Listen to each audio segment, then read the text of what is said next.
The following may not be suitable for all audiences. Viewer discretion is advised.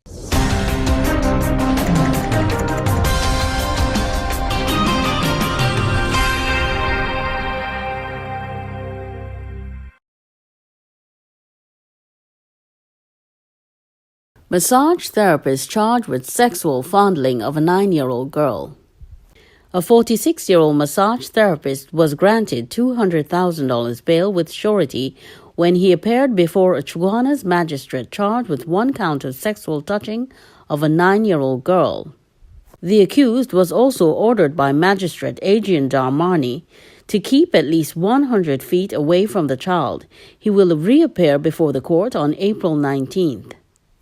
A police release said the man, who resides in Coroni, was arrested and charged on Saturday following an investigation launched into the details of a report made in April 2020 by a 9-year-old girl that she was allegedly sexually touched at a business place. According to the girl, while at a business place, a man told her to remove her clothing and lay on a mattress. He then allegedly proceeded to massage her, rubbing cream along her leg and private area in the absence of her father. The suspect was subsequently charged with the offense by WPC Wilson of the Central Division Crime Protection Unit CPU. The investigation was headed by Superintendent Claire Guy Allen, Inspector Hayes, and Sergeant Hospitalis of the CPU. Point Fortin man murdered. Teen girlfriend escapes Cutlass attack. After a group of men murdered her 34-year-old boyfriend and rested their blade on her shoulder, a 17-year-old girl wrestled a cutlass from her attacker's hand and escaped. Martin Patan died after his killers slit his throat in the living room of his Egypt Village Point Fortin home on Monday. Police said that around 3:30 p.m., Patan and his girlfriend and 4-year-old son were asleep in his bedroom. 4 men armed with cutlasses entered through a bedroom window and front door and dragged him into the living room. They threw his son on the ground and his girlfriend to kneel on the floor. After cutting Patan's throat, one of the men attempted to kill the girl, slicing her on her shoulder. Men ran through some bushes and escaped, leaving the boy unharmed. Point Fortin police officers, among them Inspector Rampartap, Sergeant Singh, and Corporal Gukul, responded to the crime scene and searched for the suspects. However, the search was unsuccessful up to last evening. Relatives said Patan's killers staged it to appear like a robbery. They said the killers passed through neighbors' yards to get to the house. One of the killers opened a window and dismantled the lock on the front door. After killing Patan, the killers left with his television, which villagers found in the bushes later on. Police took Patan's girlfriend and son to the Point Fortin hospital, where they received treatment and were later discharged. His mother, Clara Patan, told Guardian Media that the boy usually stays with her, but she had an appointment with an eye specialist, so he spent the night with Patan. Patan lived with his girlfriend. She said Patan was a father of 2. He worked as a scrap iron hustler to finish the construction on his home. She said she did not know whether anyone threatened to kill her son. He was not that serious to people. He was a known person who did kindness for people. I do not know who wanted to kill him, what they wanted to kill him for. I really cannot say what it was. They tried to attack his girlfriend and they pelt down the little child from on the bed, Clara said. She said when she arrived at Patan's home, the police had already cordoned the area, so she could not see her son's body.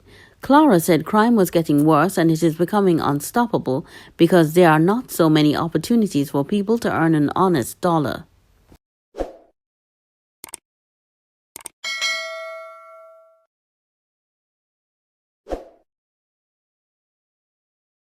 Three held for possession of cocaine. 1 woman and 2 men were charged on Monday for possession of cocaine for the purpose of trafficking. They were scheduled to appear virtually at the Arima Magistrates Court yesterday. Andrew Mellal, 30, of California, Conan Samuel, 35, and Colleen Samuel, 32, both of 5 Rivers, Aruca, were arrested and charged on Monday by PC Romani. According to police reports, the trio was detained after officers seized 31.9 grams of cocaine during anti-crime exercise Operation Strike Back 3, which included the search of 2 homes. The exercise was conducted in the Eastern and Northern Divisions between the hours of 4 p.m. and 10 p.m.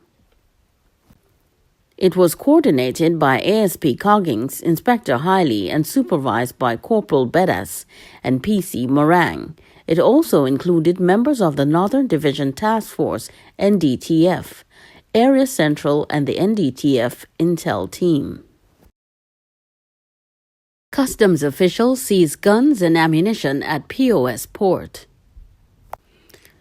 Customs officials at the Port of Spain port discovered 4 guns and a quantity of ammunition in a cargo barrel on Monday.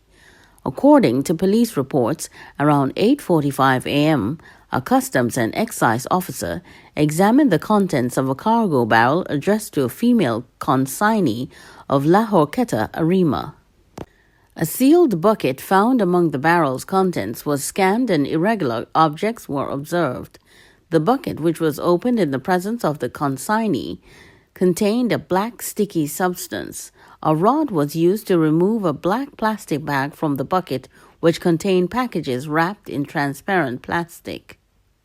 Upon further examination, the following was found: 1 Taurus 9mm pistol with 2 magazines and 10 rounds of 9mm ammunition, 23 rounds of 40mm ammunition, and 7 .380 rounds of ammunition, 1 SCC pistol, 2 magazines, and 3 rounds of 9mm ammunition, 1 Glock 43 pistol, 2 magazines, and 3 rounds of 9mm ammunition, and 1 Rudger LCP pistol, 1 magazine, and 6 rounds of .380 rounds of ammunition. Documents retained by the customs investigator revealed the name and address of a person from the United States as a sender. A woman is in custody and assisting police with inquiries.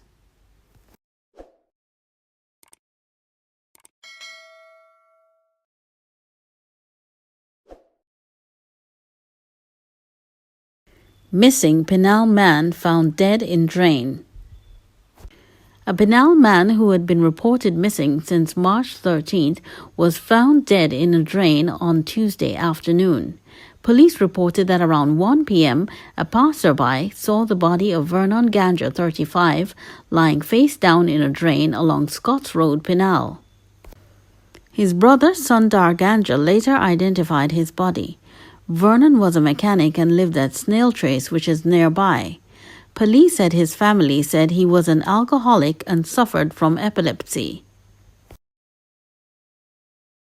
Hail of bullets kills St. James man. A mother's worst nightmare became a reality when she heard gunshots outside her home in St. James and later discovered her 31-year-old son lying in the yard with multiple gunshot wounds. The victim has been identified as Nicholas Latchman of Fred Circular, Bellevue, St. James. According to a police report, Latchman's mother said that about 10:25 p.m., she was inside her home when she heard several gunshots followed by the sound of running footsteps. She says she checked outside her home and saw her son, Nicholas, lying on his stomach in the yard, suffering from gunshot wounds to the body. Latchman succumbed to his injuries a short while later at about 11 p.m. The body was removed to the Forensic Science Center in St. James for an autopsy. A motive is yet to be established for the killing. Guns and ammunition seized in South Trinidad. 5 men were detained by officers of the Southern Division Task Force SDTF yesterday after 2 guns and a quantity of ammunition were found following the search of 2 vehicles. While on patrol duty along Manahambre Road, Princess Town, officers got information and stopped a white B-15. A search of the vehicle was conducted and 7 rounds of .45 ammunition were allegedly found scattered on the floor of the vehicle. The vehicle's 4 occupants were subsequently detained. Officers also stopped a white Nissan Tida driven by a Tunapuna resident. A search of the vehicle allegedly resulted in the discovery of 2 9mm pistols which were hidden in the vehicle. The driver was detained and taken to the Marabella police station.